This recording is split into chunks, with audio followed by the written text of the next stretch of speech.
Hi, and welcome to yet another episode of the State of the Net podcast. I'm Paolo Valdemarin. And I'm Euan Semple. And this is 2019. Happy New Year. You said yet another podcast as if they were coming thick and fast, Paolo, but it's been a while, it's been hasn't almost 2 months since the last one. Yeah. Christmas. Yeah. I blame Christmas. Yeah, we were busy traveling, driving trucks, doing things, cooking turkeys. Yep. Anyway, it's 2019, so this is the year of Blade Runner. I mean, Blade Runner is happening now. We should fix Wikipedia. It's not a future dystopia, it's a current dystopia. Well, we could argue whether it's better or worse. Well, I actually think it is. You said you watched it recently, right? Yeah. I think that there are some things that are like, for example, there are screens everywhere that they haven't figured out flat screens, but the fact that there are screens everywhere you go. I mean, we walk around with 3-4 screens on us. Yeah. And that was something that 30 years ago was completely non-existent. Yeah, it was funny, wasn't it, watching it? And just, I was mentioning before we started as well, watching Bandersnatch, the Black Mirror episode, and how that was set in the 80s computing environment that was just so familiar to me. But that to my daughter, Molly, who I was watching it with, was fiction. That was nostalgic, retro, whatever. And it was interesting just looking back, I guess 20 years in that case, maybe more, as to what, how we felt we were living in the future then and what we sort of take for granted. I'm sorry, now is incredible. if you say 80s, it's not 20 years. Oh, don't, Paolo. How many is it? Yeah, it's 30. Yeah. So today we are recording it. I'm not sure when I'll be able to edit and post it, but today that we're recording is January 24th, which is exactly the 35th anniversary of Apple announcing the Macintosh, with the famous commercial that said, on January 24, Apple Computer will introduce Macintosh. And you will see why 1984 won't be like 1984. And that literally changed my life. I mean, my dad came home. My dad came home with the first Mac a few weeks later. Yep. And I remember we put it on the table in our living room. We were exactly the same.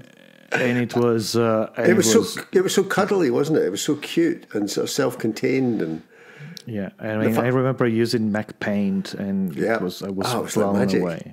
And the fact that it had sound and maybe it could talk to you and it's life-changing. Anyway, that was 35 years ago. Sorry.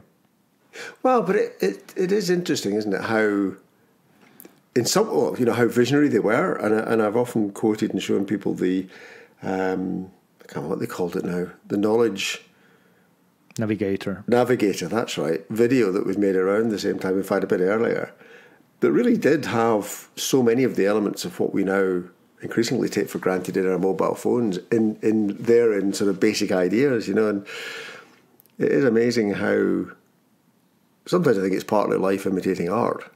We have tricorders thanks to Star Trek, but it is interesting with Apple as a company how they manifest, how they make happen those sort of imaginary worlds. It's amazing. I think that, especially recently, I have been sort of. I bought a bunch of new stuff over the last year, mostly. So it's not my fault. The profit warning that they called. It's not me. I bought one of everything they do, and show off. Totally, and I finally I changed the router I have in my flat here in London. The previous one was having some problems, and now all the devices talk to each other nicely. Mm-hmm. And for example, if I tell Siri to play something on my own HomePod, I don't have to do anything. If I look at my watch, I see what is playing, and I can change the volume. And it's so seamless. Yeah. It feels like magic.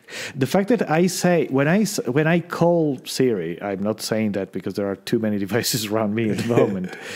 It's the fact that I can see how my iPhone, my iPad, and the HomePod all hear me saying that, but only the HomePod will react. The other one, like, kind of let the other go first. No, they talked about that on Mac Break Weekly, and it's the fact that the HomePod is always in effect on, whereas your other devices aren't. And they still do a bit of handoff. I mean, they still work out which device you used last and which device is closest and all those sort of clever things. And, you know, I'm finding this with the watch. I mean, just the fact that I walked up to the iMac before we started and the watch buzzed because it was unlocking the iMac. You know, I still find that magic. Yeah. And, you know, going for a walk, when you start moving at a certain speed or for a certain length of time, the watch pops up and says, "Are you doing an exercise workout?" Because it knows you've been walking faster than usual. And then when you say yes, it then backdates its record to when you started moving faster. And I've always been amazed that when you then get back and you become more slow-moving, sedentary, whatever, it notices that and says, "Have you finished?" But the other day there, I immediately got in the car, so there was no delay. There wasn't the usual it working out, waiting for a bit. But it knew because I'd connected to the Bluetooth in the car that I wasn't going for a walk anymore, and popped up and said, "Have you finished your workout?" You know, I just think it's so clever. Yeah, I mean, we do sound like fanboys, and we are. We are. Yeah. But well, in fact, I was thinking about this even more. I mean, where was it? It came up. Oh, somebody made a comment about the what's it called? Somebody's got a book out at the moment, which is the Surveillance Society. That's right. Mm-hmm. And she's talking about Google and Amazon and Facebook and the amount of money they make from the data and whatever. And apparently, again, according to the Mac Break Weekly podcast, she gives Apple a pass because, you know, she reckons that they are true to the word in the sense that it was quite funny. There was a massive advert on the side of the Marriott Hotel when CES was happening, with a big poster that said, "What happens on your iPhone stays on your iPhone." Yeah, I saw that. And you know, there are, and so, oh gosh, I sort of an Android geek imply that I was somehow naive, believing that. No, they collect data. Well, of course they collect data. They know how many phones they sell. They know what the phones do. But that's a very different thing from selling my demographic and personal movements to somebody else for commercial gain. It's a huge difference. To me, it's relatively simple. On one side, you have an evil organization that sells you overpriced hardware. Yeah. On the other side, you have an evil organization that sells your identity to advertisers. Yep.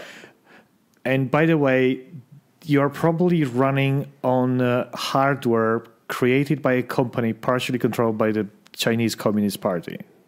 Yep. Now, you know, up to you to decide which way you want to go. I'll pay the premium anytime. I mean, it's like, hey, it's. But actually, going back to the thing about their profit warning, I may have contributed marginally to that because I bought nothing in the last year, and I think I am part of the significance of that warning because they were saying that with their, and this is again, you know, this whole thing about evil Apple and whatever, in that period where they were being criticised for tracking what your phone use was and limiting your phone, that's right. And it turns out it was so that you were able to save battery and the older devices didn't fall over so quickly.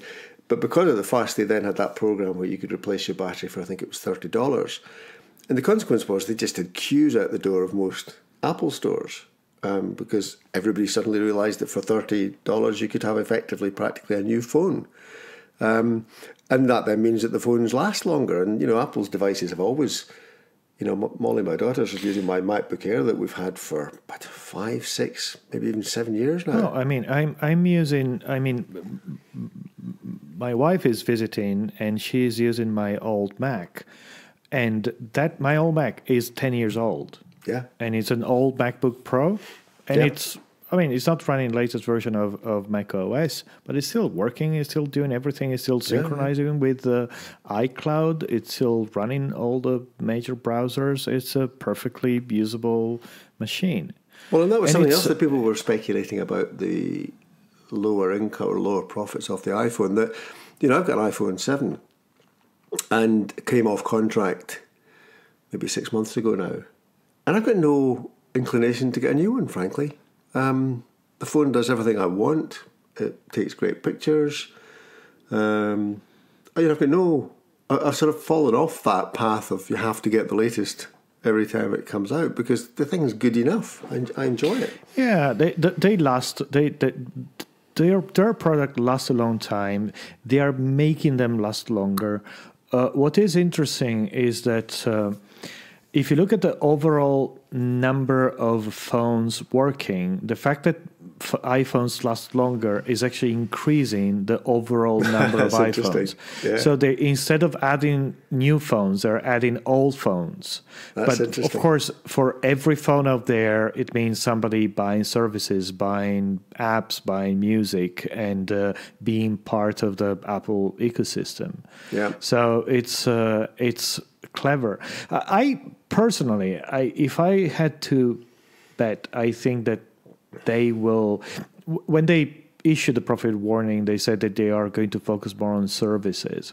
Mm-hmm. I think that the future of services for Apple is not just more music or more storage, is a little bit probably an extension of what is called the iPhone upgrade program. I mean, I have it. Right. I pay some amount. Yeah. I paid some amount of money a month, and I have an iPhone, and after 12 months, I think I can just switch it to a new iPhone. Yeah. And I would be very happy to just pay whatever Apple tax I have to pay. Yeah. And just give me my phone, my iPad, my Mac, my music, my everything. Well, I'm sort of like that with my car now. We've got one of these loan rental sort of car loan things. Exactly. And I just look at it as rental. I don't care if I don't own the thing. They service it. It works, and I don't have to think about it anymore. It's iPhone as a service. Is Apple as a service. Yeah. Now, the problem is that in order to do that, you need to have a lot of cash in order to finance all this. Mm-hmm. But wait a second. The one company sitting on the largest amount of cash in history is actually Apple. So I would bet that eventually we will get there. We will get to, everything will be a service, and they will be managing the whole talking ecosystem. About servicing, that kind of loops back to the privacy thing, because we were talking about health data the other day there, and what a mess it is. I don't think just in the UK, but certainly in the UK, and different systems not talking to each other, umpteen bits of paper still in the chain. And, I was saying to this person that and the fact that Tim Cook has said that history will look back on Apple's biggest contribution being health, and it's obviously a direction they're heading in, then, I wouldn't blink if Apple made it possible for me to maintain my health records on my devices and own them, and then be able to just walk into hospitals and the system would know who I am and what's wrong with me, Wouldn't have a second thought about that. And it's interesting, again, speculation about the new AirPods, which I think might be the single most fun Apple product I've ever bought, bizarrely, given that they're the smallest. But I saw some speculation that they might include health monitoring stuff in the next version, which is interesting. I don't know whether that's temperature or pressures or whatever, but clever. And the fact that they made the health kit kind of an open environment, so they allow anybody to collaborate. But at the same time, providing very, very, very rigid safeguards and privacy, and deciding who gets to read what. It's a very nice architecture. And the amount of data that is being collected by these devices and organized by these devices is just staggering. Wow, the home stuff as well. I mean, was it the bells, or what it's called, Ring? No, but think about health. I mean, I basically have records of my heartbeat captured every 10 minutes for the last 3.5 years. Yeah. I mean, in history of humankind, that's right. Never had nobody. It never happened, and it's not just me. It's millions of people. Yeah. I mean, the value of that is huge. Being able to apply machine learning and new investigation techniques to these things will allow us to make enormous progress very soon. But sorry, I interrupted you, but I was thinking you were going in the other direction of the amount of data that's being collected that's problematic. And another area that Apple have been slow to get into is the whole home automation thing. And, most of the firstly, they set up some code with HomeKit, and I think it's hardware-based as well. It's really stringent, and a lot of the manufacturers haven't sort of joined in because it actually is quite hard for them to do. But it does make it very secure in a way that the other systems aren't. And I think it was Ring, the doorbell company, that recently there was a story of them. Yeah, Ring. Maybe get it slightly wrong, but they were basically using people in the Ukraine to look at all the images from people's door cameras to decide what the pictures were of. And of course, you get people, having a snog with their secretary outside the front door or whatever. All sorts of compromising images that have now been stored relatively insecurely in the Ukraine, and it's bonkers. Yeah, no, that was. I think it was really meant to be. They needed to train machine learning tools. That's right. So they need to have people to say what is what. But still, it's crazy how a company which actually belongs to Amazon was just allowing employees without any type of security check, actually not indirect employees sitting somewhere in Ukraine to watch videos from customers. Yep. Without being concerned about it, without ever thinking maybe there is something, maybe we shouldn't be doing this. Yeah. And it keeps happening. Well, it's like Sheryl Sandberg stood up in front of a tech crowd recently, didn't she? Including some friends of ours, JP and Thomas were there, I think, trying to kind of assuage, to reassure the tech community that Facebook were going to do the right thing. And I don't think anybody went away reassured at all. Yeah, I mean, that's well. And then you have this situation like, did you read that last week there was a research run in market research in the States, and it came out that something like 70% or more of the population was not aware that Facebook was collecting data in order to profile them for advertising. So on one side you say, oh my God, we will never going to get, I mean, this wake up.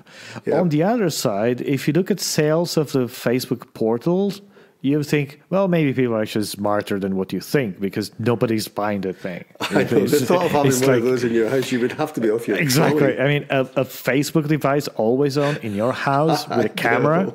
I mean, and they found out that the only people posting good reviews on Amazon on the product were actually Facebook employees. Right. But they said it was not. They had not been instructed, so it was an accident. But it's fascinating, isn't it? Yeah. Do you have any home automation things? No. Not even a home pod. And it's interesting because I've been very tempted to get one. But, in fact, I hope none of the family listen to this. Because I get annoyed enough with iPhones playing YouTube in the living areas. And there seems to be constant jangling of some inane crap coming out of some device somewhere. And although I quite fancy playing with the technology, the thought of having that even louder and more intrusive. Well, I mean, once yours is louder than the others, you win, right? But the thing is, I don't even want it. I don't even want my stuff. I kind of listen while I'm walking or not doing anything. It's funny because it's maybe because of having worked in broadcasting for so long, but I find it annoying if I'm trying to do other things to be listening to something. I know, me too. I mean, there is a very small number of things I can do and listen to music, but I must say that since I bought it, I really fancied it, and then in December I had £30 of credit because I gave back my old Apple Watch.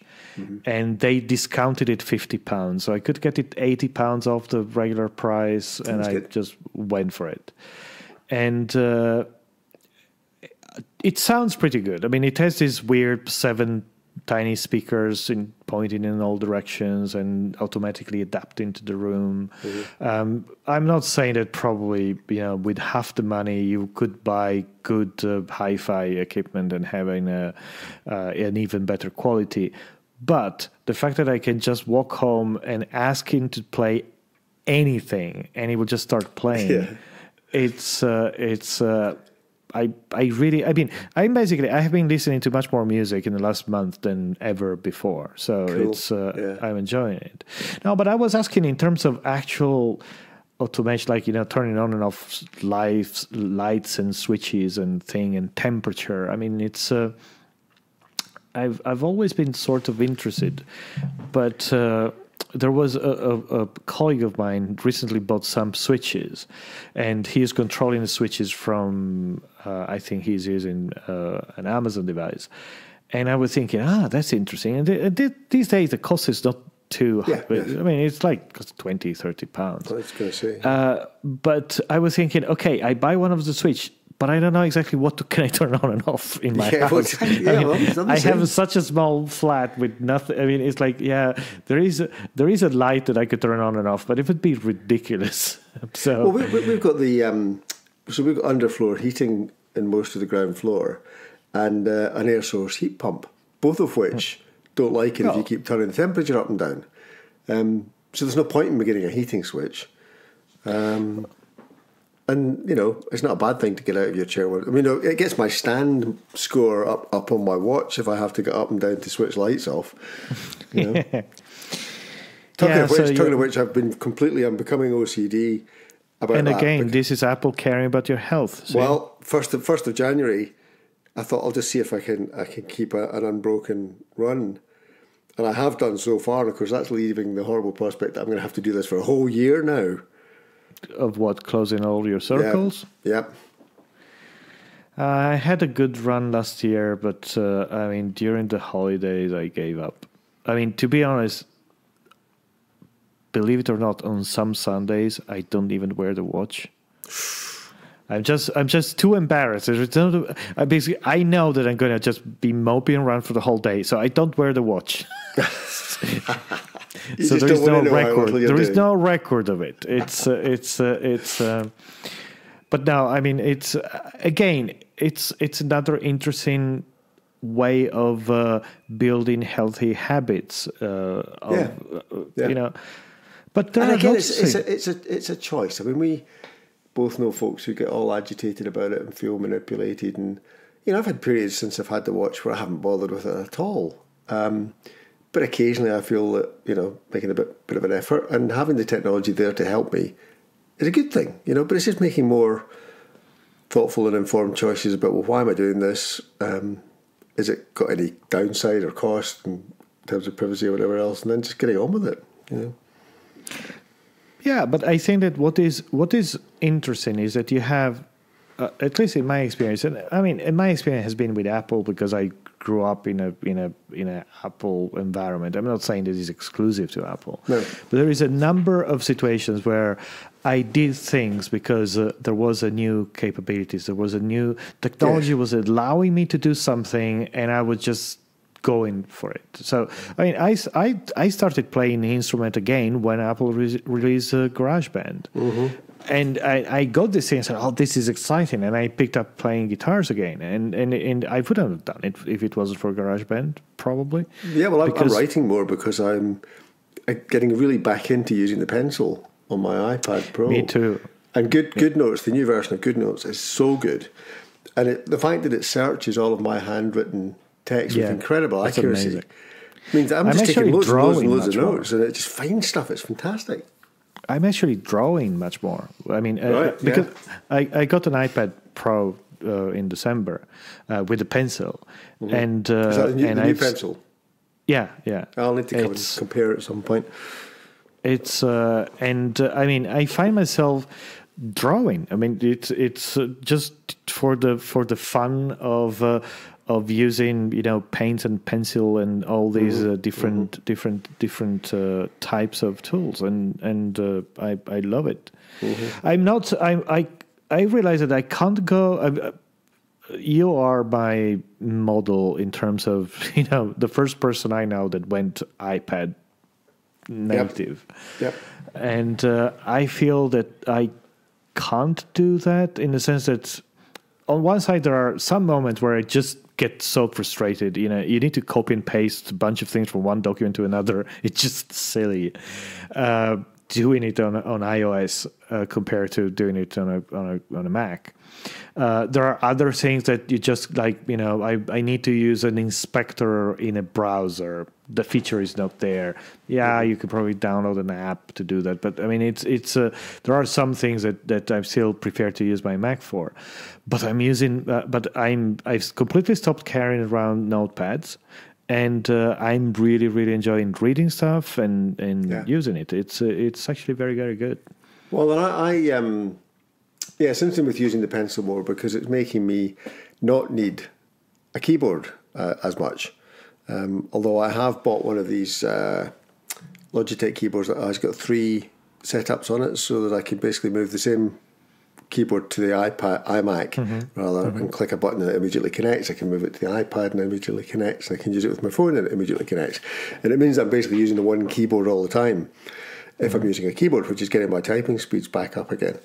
But it's the flexibility, and frankly, a lot of the development these days is focused on the iOS, and some of the apps are fantastic and they're a delight to use. And I now find the Mac apps really clunky when I come back.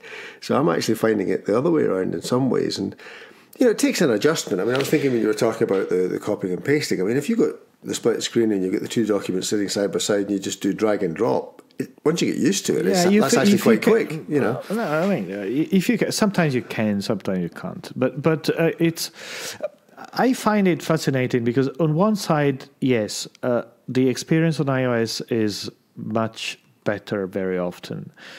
You also have a much more consistent platform. I'm actually thinking that some of the software projects I'm working with, that were developed as web projects, I'm now regretting the decision of going web first, because if we had developed an app first, we probably would not have had a whole bunch of problems we're having with having to get stuff to work in a browser. Interesting. On the other hand, so in terms of delivery of iOS is so consistent. I mean, I know that if you're running iOS, you have certain type of hardware, you have certain type of camera, you have certain type of audio. I know exactly what you have. If I put some stuff in a browser, I have no idea. You might be anything, anywhere, with running any operating system, with any type of hardware. It's much harder to predict. On the other hand, I read recently how at this point iOS is more than 10 years old. Yeah. And if you think how much it evolved, I mean, after 10 years, in 1994, we had macOS was to version 7. I mean, it was a pretty sophisticated operating system. In those 10 years, the progress they made was amazing. To some degree, I'm not sure that iOS progressed so much. And I'd appreciate that, the complexity is several orders of magnitude higher. But I still feel there are moments where the operating system is just clunky. And I think it's not new. I mean, it's not new anymore. It's 10 years old. I mean, this thing has been around for 10 years, and they're still figuring out some details about gestures or user behavior. There are some real oddities that you do wonder why nobody's got frustrated enough about them to do something about them. Yeah, exactly. For sure. Yeah. Well, we can wait another 10 years for iOS, and another 35 years. We'll still be here in 35 years saying... I'm not so sure about myself, Paolo. You might be. I'm not. Well, of course, modern science, who knows what Apple might be doing with my body in 30 years' time. I'm totally counting on the health kit prolonging my life and actually improving. I mean, the further away we will go, the better we will feel. So let's give ourselves an appointment. In another 35 years, we'll be sitting here and we'll say, hey, remember 70 years ago when, Apple out of an artificial mouth with no arms or legs working anymore. Yeah, it will just be an arse and a wheel. Still it was now, isn't it? All right, I think that we have been fanboys enough for an episode. So thank you everybody for listening, or putting up with it, depending on your point of view. And we'll try to record the next episode sooner than in 2 months. Bye now. Thank you.